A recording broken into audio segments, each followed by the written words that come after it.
I'm going to do two things rather quickly in this presentation. The first is to look at the metaphor of turn as it sits at the intersection of the archival turn and the historical turn in relation to secondary analysis of archive classic sociological studies. And the second is to engage with aspects of the metaphor of assemblage to chart the practice of using past sociological data involving the trace activities of investigative biography and empirical moment. My colleague Val Gillies and I developed the idea of sociological turns and assemblages in working with archived classic data before the excellent archive project book was published. So I'm up for considering the overlaps and distinctions with their ideas of trace, metaphor and multiplicities. What might be called a historical turn in sociology appears to have been underway. Qualitative researchers have been working with archived data and other materials from classic studies, where sociology turns on itself, or to itself, so to speak. Some examples, those include Nikki Charles and colleagues. They did a contemporary replication of Rosser and Harris's study of family in 1960s Cardiff. And John Goodwin and Henrietta O'Connor did a reanalysis of Elias's study of young workers in 1960s Leicester. And Graham Crowe and Dawn Lyons have re-looked at Ray Parl's 1980s unemployed on the Isle of Sheppey study, and they've done that both through reanalysis and replication. And so this raises the question for me of why are sociologists interested in turning to the disciplinary archive? Is it an existential response to disciplinary disembedding? Is it a logical development from the reflexive turn to sociology's intellectual biography? And/or is it a descriptive turn in challenge to grand claims of epochal change? There is, of course, a practical element. Research material has to be archived and available. The UK Data Archive at Essex University began housing pioneering sociological studies in the 1960s, for example.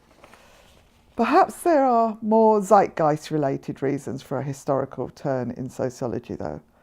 Generally, in society, there's a sense that people can only understand who they are now through knowing about their roots, and there's an interest in people uncovering their own family history and relatedness. So thinking that television programme, Who Do You Think You Are? More academically, for example, we have Carol Smart interrogated her family photograph album and family history to illustrate her arguments about personal life and family secrets. And Geoffrey Weeks has reflected on his own biography in making his case for a transformation of sexual and intimate life over the post-war period. Perhaps the processes of detraditionalisation and disembedding of individuals and of society as a whole, perhaps they mean that academics can feel a need to look at their roots to aid intellectual understanding of where society is going, or indeed revisit archived classic studies. Arguably, a sociological historical turn is a logical development following on from the reflexive turn in social science, where there's been a shift in understandings of rigour, and that's including through the influence of feminist and post-structuralist discussions. The reflexive turn brings to light the politics of knowledge production.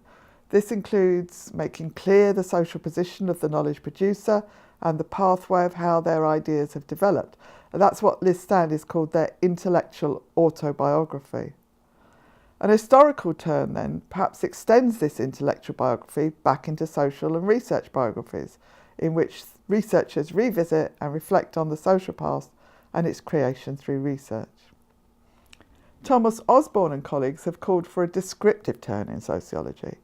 They say that we can champion empirically engaged, descriptive, sociological reasoning that seeks to conceptualise issues without grand theoretical reduction or overgeneralisation. So perhaps an historical turn is part of a descriptive turn. It may be that the whirling dervish nature of the many turns that sociologists are supposed to have undertaken recently, biographic, cultural, descriptive, emotional, historical, material, narrative, psychoanalytic, reflexive, therapeutic, that's just a few. It may be that these collectively are all interlinked parts of a gradual and a broader sensitising to cultural preoccupations. Now, these terms, they form part of the context for the rest of my talk, which will engage with the notion of a descriptive turn to consider the metaphor and practice of assemblage, the assemblage of meaning, as a patchwork or a mosaic of elements that are put together in a relationship to interact in relationship to each other at a quite a minor scale.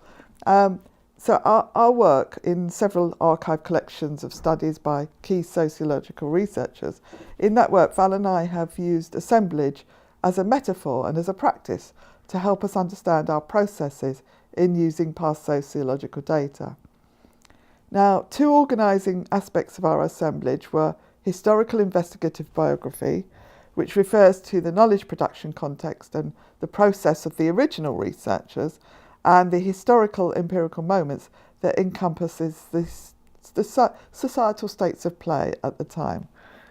Both of these aspects have their contemporary equivalents in terms of the investigative autobiography of my and Val's reanalysis and our study's empirical moment. Mike Savage argues that sociology should be pursuing different methods of assemblage, which enable a sociological descriptive turn. At the heart of the descriptive turn is a concern with addressing the connections in social relations and tracing, assembling and conceptualising the associations between things.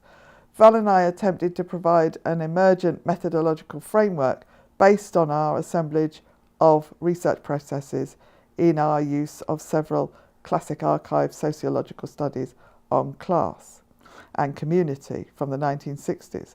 And we worked with two main sets of collections, Dennis Marsden's archive and Peter Townsend's archive.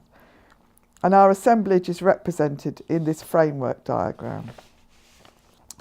The top half of the framework represents our attempts to understand the classic data sets that we were working with as embedded in the context of their production. And there are two key organising concepts in understanding these contexts that are noted in the infilled grey boxes. The first concept is investigative biography. This refers to the knowledge production process of the original researchers, their stances towards particular sets of problems, and their articulation of them in certain styles. This concept amalgamates two items.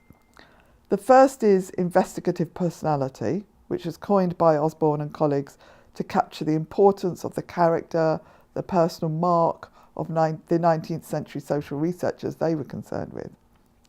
The other is Liz Stanley's analytic notion of intellectual biography that I mentioned earlier in discussing the reflexive turn. The amalgamation has the advantage of pulling together ontology and epistemology. It's highlighting the issues of, respectively, investigative approach and the process of intellectual understanding for the original researcher or researchers who are positioned in particular time and particular space. In our descriptive methodological framework for reanalysis, we've adapted the term to historical investigative biography in the grey box to signal its application to archived classic sociological studies conducted during the 1960s.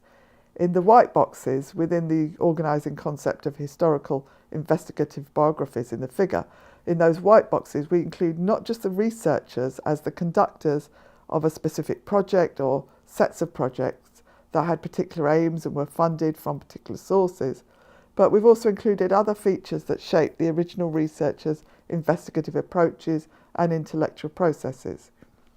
In our case, we've noted the way that the state and preoccupations of the researcher's discipline at the point in time would have been influential, as well as the bearing of the researcher's personal and workplace relations and networks. We discussed our work with Dennis Marsden. We read his autobiographical reflections, and we read reflections of others on working with him, for example. Crow and Lyons discussions with Ray Powell, and Mike Savage's interview with Elizabeth Bott about her research strategy when he was working on her classic family and social network study. Those can be seen in the light of this historical investigative biography assemblage. The second organising concept is empirical moments, and that's a broad notion that we use in an attempt to encompass the context of the societal states of play at the time, in terms of policy and politics, service provisions and cultural and other local and national issues, as those are indicated in the white boxes. Again, we've prefaced this concept with the term historical in the grey box in the top part of our figure to signal a concern with archived classics data. There are, of course, many forms of connective relations between our organising concepts and the aspects that comprise them, and we've attempted to indicate some of these interactions with dotted arrow lines on our figure. Bear in mind the white boxes that comprise these concepts will vary according to the particular connection and particular study under consideration. Thinking about the specific contextual assemblage, while the top part of the descriptive methodological framework indicates the historical context that we feel that we need to understand in order to work with the data from the archive classic studies, in the lower part, distinguished by dotted lines, that offers indications of our particular assemblage processes in the blue. That is, there's some examples of the range and the sorts of materials that we looked at in pursuit of this understanding.